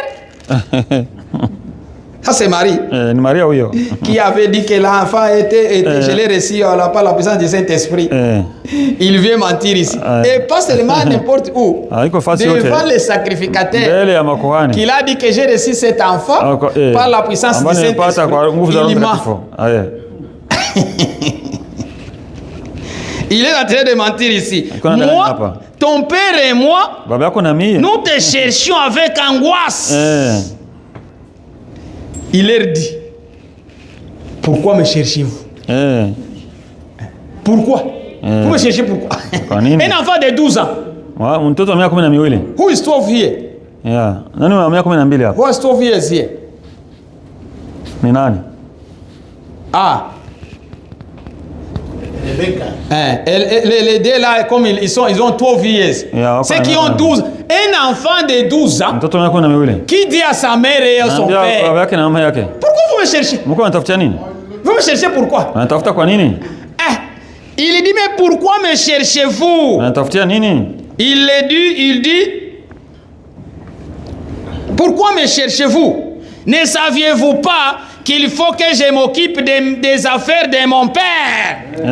Amen, amen. C'est-à-dire même à sa naissance à 12 ans, il s'occupait des affaires de son père. Alors, celui qui était venu le chercher, c'était son père. Est-ce qu'il était à la carpenterie, à la charpenterie? Alikuwa pale kwenye kiwanda ya seremala. Joseph était un charpentier. Kwa sababu yeye alikuwa ni seremala yeye. Mais ici, il leur dit à 12 ans. Pourquoi vous me cherchez? Je dois être au service de mon père. De mon père. Un autre jour, sa mère et ses frères étaient venus. Ils sont là, dehors. Ils ont envoyé quelqu'un. Lui dit, ta mère Et tes frères na ndugu zako te cherchent. wanakutafuta. Il veut te parler, ils sont Anataka dehors. kuongelesha huko nje. Il leur a posé la question. Aliwauliza, Qui est ma mère? nani mama yangu? Qui est mon frère? Nani ndugu yangu? Qui est ma soeur? Nani dada yangu? Ceux qui écoutent les paroles, Hao niko nasikia ce maneno. sont ma mère Njoo mama yangu et mon frère, mes ndugu frères et mes yangu na sœurs. dada zangu. Quelle correction!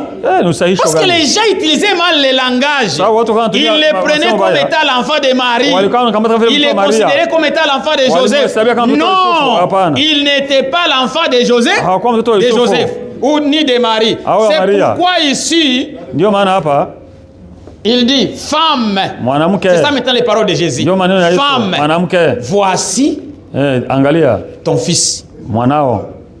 Il l'a pointé à Jean. Alionyesha Yohana. C'était Jean. Ni Yohana. Il lui a aussi dit, Akasema fils, tena, mwana, voici ta mère. tazama mama yako. C'est Jean qui nous parlait. Ni Yohana Il ndio parlait anakuambia. à Jean. Alikuwa anamwambia Vous Yohana. savez pourquoi? Unajua kwa nini? Jean, nous avons Yohana. besoin des gens qui ont des connaissances. Tuna haja ya watu wako na ujuzi. Frère, si vous connaissez, vous avez déjà avec qui vous connaissez, Kama unajua watu ambao mnajuana, c'est bien. ni vizuri.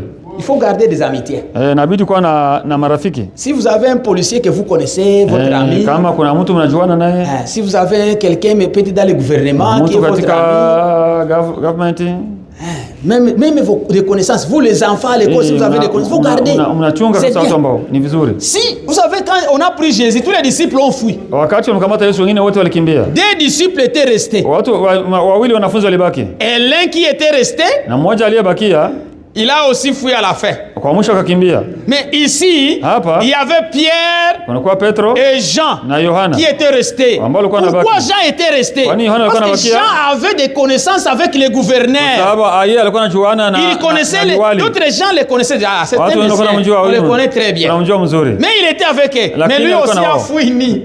Naye alikimbia uchi. Il a fui. Alikimbia. Ni. Iko uchi. Il y a un temps aussi qu'il a fui ni. kuna Mais à wakati la alikimbia croix, uchi, lakini il msalaba, était là. alikuwa C'est pale. pourquoi Jésus l'a pointé. Ndio maana Toi femme, Mashia kidole voici sawa ton wewe. fils. Tazama Toi mwana, fils, na mwana, voici ta mère. tazama mama yako. Et la Bible nous dit La Bible atuambia, que ces mêmes jours-là, ile siku, Jean les prit chez lui. Yohana akampeleka kwake. C'est-à-dire, peut-être Joseph était déjà mort aussi. Yawezekana Yusufu alikuwa ishakufa ndio. Mais il l'a pris chez lui. Akampeleka kwake. C'est-à-dire que c'était lui sa mère. Sawa yeye ndio alikuwa mama Mais yake. Jésus, lui, Lakini Yesu il a dit ne pleurez même pas pour Sema, moi. msinilie hata na kulia. Pleurez pour vos Mulilie enfants watoto et wenu. pour Amen. vous-même. Na ninyi wenyewe. Quand on l'a mené à la croix. Wakati anapeleka kumsalaba. C'est pourquoi même à la croix, Ndio maana kumsalaba Jésus parlait toujours Marie, femme. alikuwa ngani anamtaja tu Maria kwamba ni mwanamke. Nous ne sommes pas sauvés par les sages juifs. Hatukuokolewa na damu ya Kiyahudi, Non. hapana, hapana. S'il avait quelques connexions avec Marie, Kama angalikuwa na ushirikiano na Maria, on serait sauvés par des juifs. tungaliokolewa na Wayahudi. Mais nous sommes sauvés par le sang de Dieu. Na damu ya Mungu. C'est ça ce que nous dit. Ndio vile Montons tuambiwa. ici et lisons encore. Naweza soma.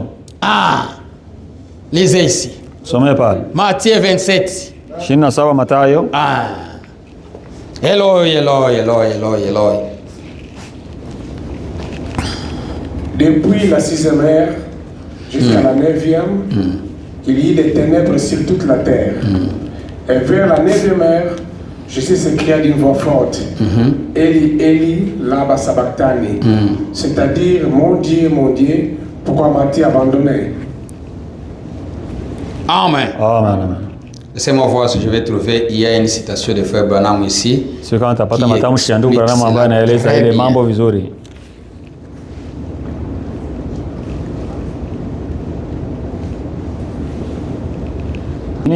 Il y a une seule chose qui peut faire que Dieu abandonne quelqu'un. Kuna kitu kinaweza fanya Mungu aache Une mtu. seule chose. Jambo moja tu. Si vous avez ça, Kama uko na ile, Dieu t'abandonne. Mungu anakuacha.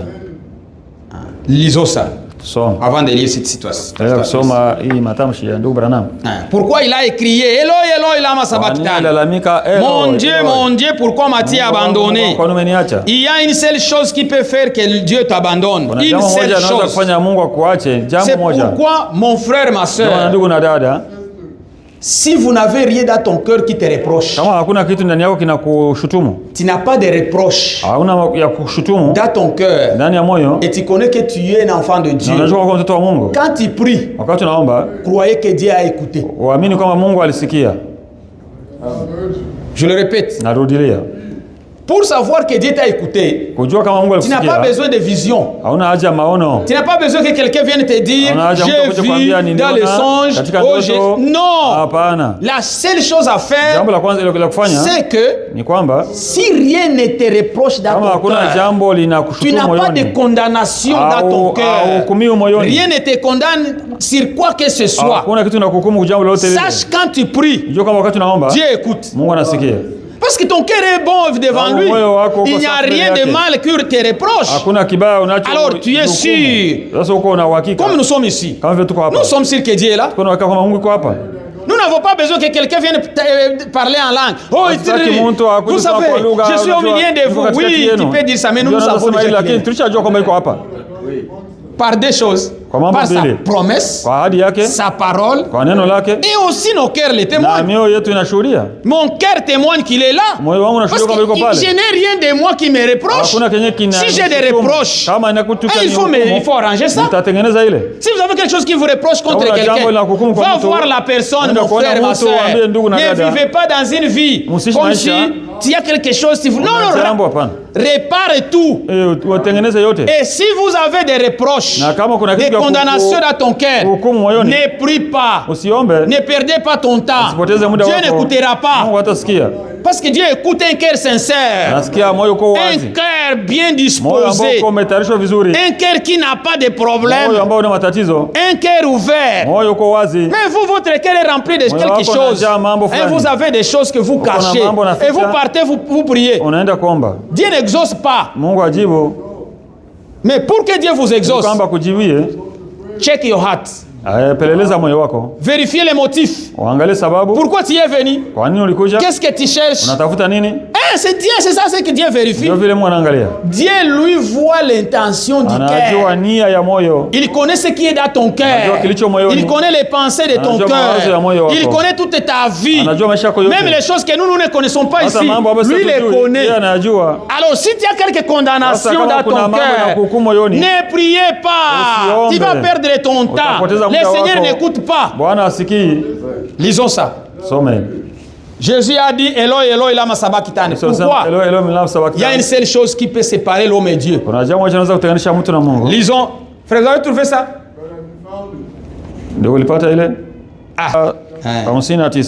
Et lisons Ésaïe 59, verset 1 à 3. Aimons voir. La main de l'Éternel n'est pas trop courte pour sauver. Oui. Ni son oreille trop dire pour entendre. Mais ce sont vos crimes qui mettent une séparation entre vous et votre Dieu. Ce sont vos péchés qui vous cachent sa face et l'empêchent de vous écouter. Amen. Amen. Ah, j'ai aussi trouvé la citation. Frère, soma mkiswahili pale. Tout ce qui est bien. Isaya 59 verse ya kwanza hadi ya tatu. Tazama, mkono wa Bwana haukupunguka hata usiweze kuokoa, wala sikio lake si zito hata lisiweze kusikia.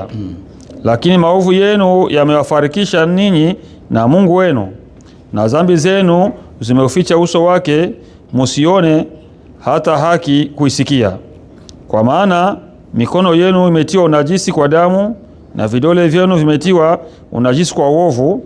Midomo yenu imenena uongo, ndimi zenu zimenongonoa ubaya. Amen. Amen. Il y a une seule chose qui sépare l'homme et Dieu, c'est le péché. C'est seulement les péchés, l'iniquité. C'est pourquoi si vous avez des péchés en vous, vous êtes incrédule. Dieu n'exauce pas les pécheurs. Non. Dieu est là pour ses enfants. Et quand son enfant a quelque chose de mal dans son cœur, c'est ça même qui nous différencie, qui marque que tu es sauvé. Qui montre. Vous avez le Saint-Esprit.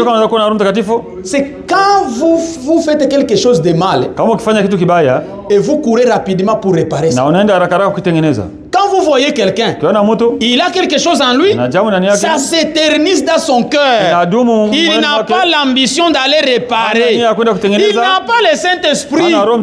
Parce que le Saint-Esprit dans la vie de quelqu'un, ça va te pousser toujours à être en paix. Parce que c'est un esprit de paix. Mais toi, tu restes avec ça pendant des années, tu ne veux pas réparer. J'ai le Saint-Esprit, frère. Les gens ici, ils n'ont pas le Saint-Esprit. J'ai le Saint-Esprit. Ça amène les gens à la confession. Ça conduit les gens à la repentance. Ça amène les regrets dans le cœur. Que les gens regrettent de leurs fautes. Des choses que vous avez fait de mal. C'est ça ce que fait le Saint-Esprit. Alors, si vous n'avez pas ça dans ton cœur, tu agis mal, tu injures les gens, tu ne te soucies même pas. Tu parles n'importe quoi, tu ne te soucies même pas. Toi, tu n'as pas le Saint-Esprit. Parce que c'est un esprit saint. C'est ça le Saint-Esprit dans la vie de quelqu'un. Ici aussi Jésus était séparé de Dieu. Il a dit, mon Dieu, pourquoi m'as-tu abandonné? Écoutez maintenant ce que Frère Branham explique. J'aime cette explication ici. C'est dans cette prédication, vivant, mourant, enseveli, ressuscité, revenant. Prêché le dimanche, le 29 mars 1959. 1959. Paragraphe 30. Il dit ceci. Comme c'est terrible, ce que le péché fait, il sépare l'homme de Dieu. Et lui était le sacrifice d'expiation.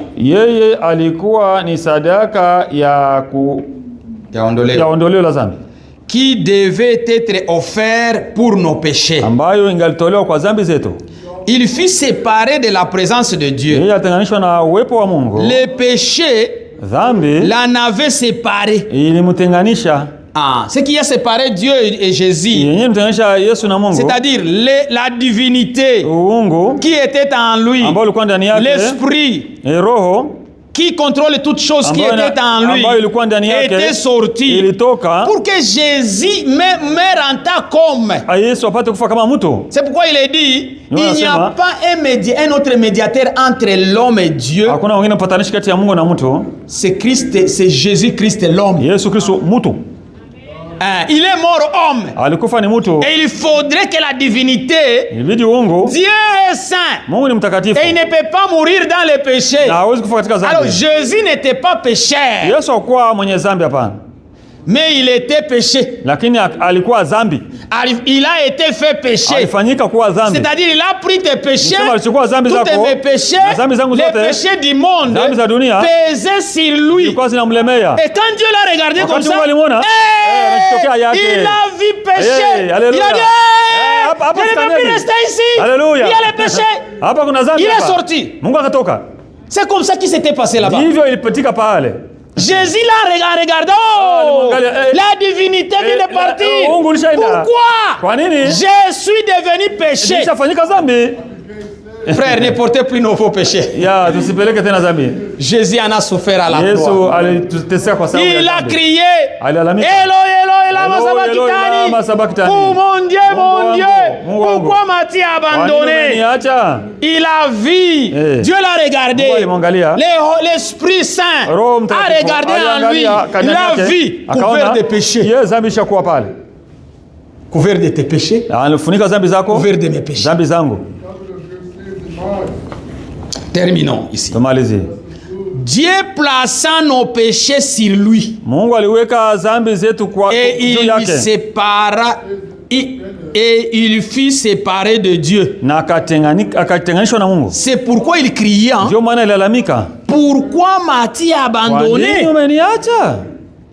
Et parce qu'il avait été abandonné et avait pris cette place, le fait de voir que son peuple vers lequel il était venu comme sauveur voulait lui offrir la vie, l'avait rejeté. Cela l'a tellement affligé qu'il en a eu le cœur brisé au point que le sang et l'eau, les éléments chimiques de son corps se séparèrent.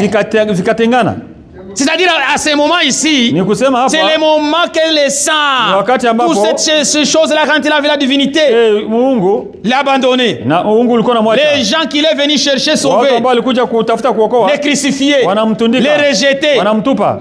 Alors avec cette douleur, Sasa na ile machungu, cette affliction, ile ça huzuni, commençait à décomposer son corps. inaanza kuchana mwili wake. Le sang. Damu. Qui a déjà de l'affliction? Nani anaweza kupata ile uchungu wa Le vile? sang dans ton corps. Damu ndani ya Et mwili l'eau, wako comment ça se sépare? inaanza kutenga. C'est pourquoi en mourant, Ndio kwa kufa, écoutez encore ici, sikieni vizuri. au verset 28. Makumi na mnane. Il y a quelque temps, je parlais de cela à quelqu'un. Kuna wakati niongelea ile mambo mtu. C'était un scientifique. Alikuwa ni mtu wa science, mtu wa ujuzi wa elimu. Alikuwa anasema, il n'y a qu'une façon que ceci ait pu se produire. Kuna namna moja tu tunaweza fanya ile mambo itokee. Ce n'est pas à cause de la lance romaine haiko kwa sababu ya ile mkuki wa Kirumi qu'il est mort. Kwamba alikufa. Et non plus à cause de la perte de sang. Si kwa sababu alipoteza damu. Parce que les scientifiques ils disent que Jésus a perdu beaucoup de sang, c'est pourquoi il est mort. Walisema kwamba alipoteza damu nyingi ndio maana alikufa. Des menteurs. Na waongo. Parce qu'il y avait encore du sang dans son corps. Sababu kulikuwa ungali damu katika mwili wake. Il est mort. Alikufa. Non pas à cause de la lance romaine. Haiko mkuki ya Kirumi ilimuua. Ou des clous enfoncés dans ses mains. Au ile misumari walimpiga mikononi. Ou de la couronne d'épines qu'ils avaient placée sur sa tête. Au ile taji ya miba walimweka kichwani. Mais parce que ni kwa sababu il est mort de chagrin. Alikufa na huzuni. Alléluia. Christ, Jésus est mort de chagrin parce qu'il est venu chez les siens et que les siens ne l'ont pas reçu. Il est mort pour avoir eu le cœur brisé. Frère, évitons de briser le cœur des gens. Évitons de briser le cœur des gens. Si quelqu'un a un cœur brisé, faisons tout pour le consoler. Frère, quand tu brises le cœur de quelqu'un, tu l'amènes même à la mort. C'est pourquoi Jésus nous exige de nous aimer les uns les autres. Allons-y parce que l'état avance. On va terminer. L'état avance. L'état avance. Ok. Arrivons ici. Frère Jean, lisez encore le verset 34. On a lu ça hier, on peut seulement parler, on a lu de ça. J'ai soif. Jésus a dit j'ai soif. Il voulait boire. Qu'est-ce qu'on lui a donné? On lui a donné du vinaigre. Au lieu qu'on convienne les consoler, lui avait soif de la consolation. C'est comme David. Quand David était pourchassé par ses ennemis, il a dit à ses serviteurs, j'ai soif. C'est vrai. J'ai soif. Si j'allais seulement boire l'eau de Bethléem, la bonne eau de Bethléem, des soldats vaillants, quelques soldats vaillants, ils ont percé les chemins. Parce que quand un chef parle, c'est un ordre. C'est un ordre. Vous qui êtes dans la chorale, quand le conducteur de chant vous dit quelque chose, on aura répétition demain. Même si vous ne répondez pas, c'est un ordre. Et le conducteur doit aussi savoir ça. C'est un ordre. N'attendez pas. Il ne faut pas donner ça comme... C'est la répétition, c'est ça. Ils sont là pour chanter. Si ça vient, si c'est deux, que les deux chantent. Si c'est trois, que les trois chantent. C'est un ordre. Quand les chefs parlent, ils donnent de l'ordre. David a seulement dit, j'ai soif de boire l'eau de... Si j'allais seulement trouver de l'eau de Bethléem, les militaires ont frayé les chemins. Ils sont allés puiser l'eau de Bethléem. En revenant, David regarda l'eau. Ça c'est le sang. Je ne vais pas boire ça. Mais lui Daudi, bien qu'il avait soif de l'eau, mais il avait soif de voir la justice être rétablie pour son côté, parce qu'il souffrait. Alors il a pris l'eau, il a déversé sur terre. Ah, Jésus aussi avait soif. Jusqu'à maintenant, Jésus a soif. Il a soif de voir la vie chrétienne se produire dans nos vies. Il a soif de voir l'amour abonder dans nos cœurs. Il a soif de voir la paix dans nos vies, dans nos maisons, dans nos travails, partout où nous sommes, nous avons la paix. Jésus a soif de ça. Et c'est nous qui doivent éteindre. C'est donc vous allez compléter. Vous êtes des bons, vous connaissez très bien les Français. C'est vous qui doivez éteindre la soif de Jésus-Christ. Parce que si Jésus va prêcher, c'est au moyen de vous. Laissez-moi vous lire un point ici. Ça vient dans l'esprit. Je l'ai lu, c'était bien. Aimez-vous les... Paragraphe 15, dans cette même prédication. Lorsqu'il était ici sur terre, il exprima son amour des temps de façon différente. Qu'il était indiscutablement la créature la plus aimante qui ait jamais vécu. Et je pense que dans sa vie, ici-bas, il exprimait Dieu. La seule façon que Dieu puisse être exprimé aux gens, c'est par l'amour. Amen. Amen. Amen. Je répète. C'est cette phrase seulement. La seule façon que Dieu puisse être exprimé aux gens, c'est par l'amour. Amen. Pour que les gens voient Dieu en vous et en moi, Amen. il faut qu'il y ait l'amour. S'il n'y a pas d'amour, oubliez Dieu. Dieu n'est pas là. Dieu est amour. Et nous devons exprimer cet amour-là. Et quand nous l'exprimons, alors Dieu, il s'est exprimé aux gens. On a lu cette situation la fois passée. Les gens ne viennent pas ici, pourquoi? Parce que nous qui sommes venus, nous qui sommes ici, nous ne les témoignons pas l'amour. Frère, n'ayez pas de problème avec les gens de l'extérieur. Faites tout pour vivre en paix avec tous. Oui. Si tu as un problème avec quelqu'un au travail, résolvez la situation. Si vous avez un problème avec quelqu'un, résolvez. Un chrétien, c'est quelqu'un qui vit la vie de Jésus. La vie de la paix. Il faut qu'il y ait la paix. Si on n'a pas la paix, on est foutu. On est fini. Et la maison là où il n'y a pas la paix, ce sont des conflits. Quand vous voyez dans votre maison, vous avez encore des tiraillements, la femme est en train de vous tirer, toi aussi tu tires. Quelque chose est faux.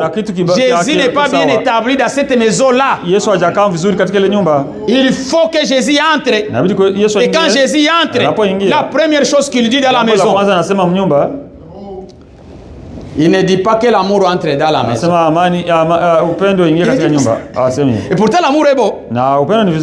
Mais il commence d'abord à dire que la paix soit dans cette maison. Parce que l'amour produit la paix. Il faut avoir cette paix là dans notre vie. Ayons la paix de Dieu dans la vie. Et c'est une maladie transmissible. La paix. Frère, quand tu es un homme de paix, jamais personne ne te créera pas de problème. Il va essayer de créer des problèmes. Mais comme toi, tu es déjà un homme de paix, tu feras tout pour vivre en paix. C'est ça. Tu n'auras pas de problème. Nous avons encore beaucoup de problèmes parce que Jésus n'a pas occupé toutes les chambres. Il y a des chambres que Jésus n'occupe pas. Frère Branham a prêché une prédication, l'orgueil. Allez écouter cette prédication-là.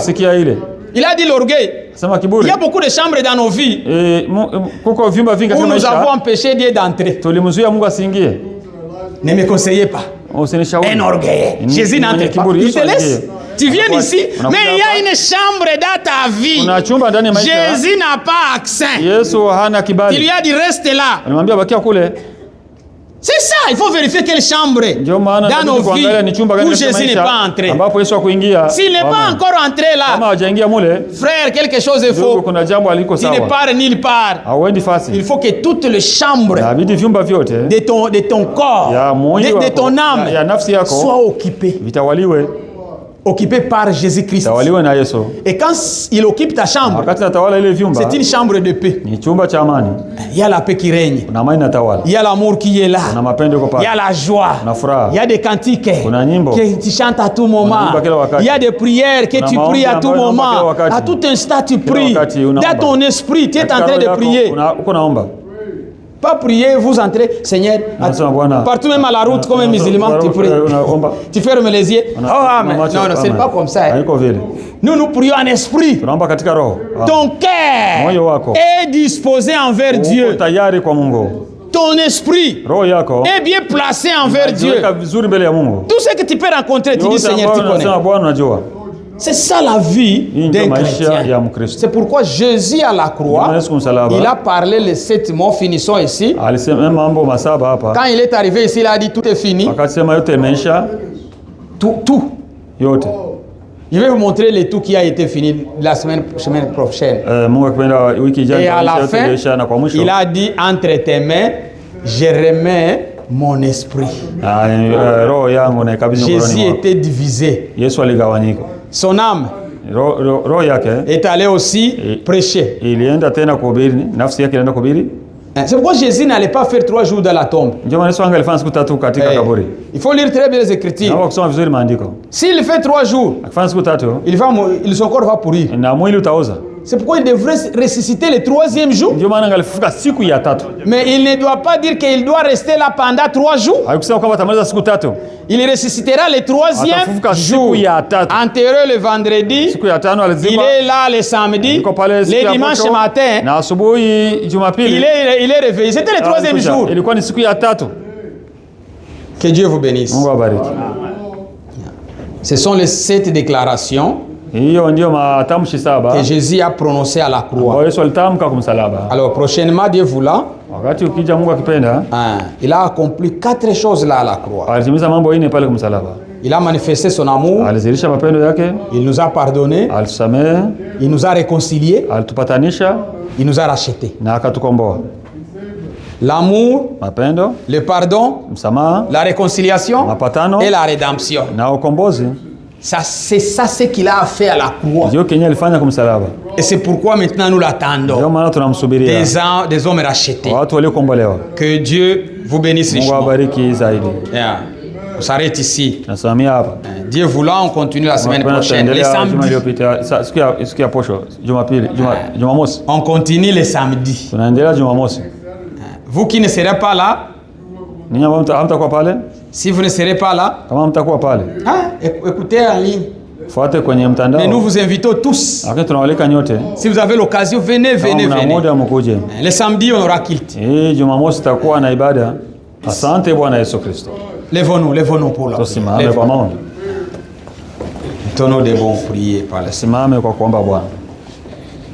Merci Seigneur Jésus-Christ. Asante Bwana Yesu Kristo. Nous venons des bons mots pour exprimer ce qui est arrivé au calvaire. Hatuna maneno mazuri kueleza kenye kilipitika kwa Kalvari. Seigneur, nous parlons seulement à moitié. Sisi tunaongea tu kwa sehemu. Peut-être 0,0%. Labda 0.00 Seigneur, ya asilimia. mais c'est toi qui peux expliquer ces choses très bien dans le cœur de Lakini wewe chacun. unaweza kueleza vizuri ndani ya mioyo ya C'est mtu. toi qui peux que tout le monde sache ce qui est arrivé au Ili calvaire. kwamba mtu aelewe kilichofanyika pale Pour que Kalvari. chacun sache que tu es mort pour ses Ili péchés. kwamba mtu atambue kwamba ulikufa kwa Si sababu ya Seigneur dhambi Dieu zake. Tout-Puissant, Bwana Mwenyezi, bénis-nous, Seigneur. tubariki Bwana, Pardonnez-nous, Seigneur. tusamehe Bwana, C'est que tu es mort à la croix à cause de mes péchés, kwamba ulikufa msalabani kwa à ajili ya cause dhambi des zangu, péchés du monde, sababu ya dhambi za dunia, à cause des péchés de mes frères et de mes sababu ya sœurs. dhambi ya ndugu na dada. Pardonnez-nous encore, Tusamehe Seigneur. mara tena Bwana. Nous regrettons de tout ce qui s'était passé, Seigneur. Unahuzunikia kile yote kilifanyika. Oh, tu es même avec Dieu Uliachiwa na à Mungu cause de moi, à cause de mon sababu yangu mimi frère. na ndugu yangu. Seigneur, Bwana, nous implorons ta grâce. tunaomba rehema, neema yako. Accorde-nous ta grâce, Tuachie Seigneur. neema yako Bwana. Bénis mes frères, bénis mes sœurs. Bariki ndugu zangu na dada zangu. Donnez-nous contre les méchants. Utulinde na mwovu. Celui qui avait la puissance de la mort, tu l'as Yule ambaye anéanti. alikuwa na nguvu za kifo ulimvunja. Seigneur, Bwana, nous sommes dans un pays tuko katika nchi où la mort est presque à tout instant. kwamba kifo iko kila wakati. Protège nos frères. Linda ndugu. Protège mes frères. Linda dada, Protège ndugu nos zangu. enfants. Linda watoto wetu. Garde-nous, Seigneur, Tulinde Bwana. de tout. Sorry.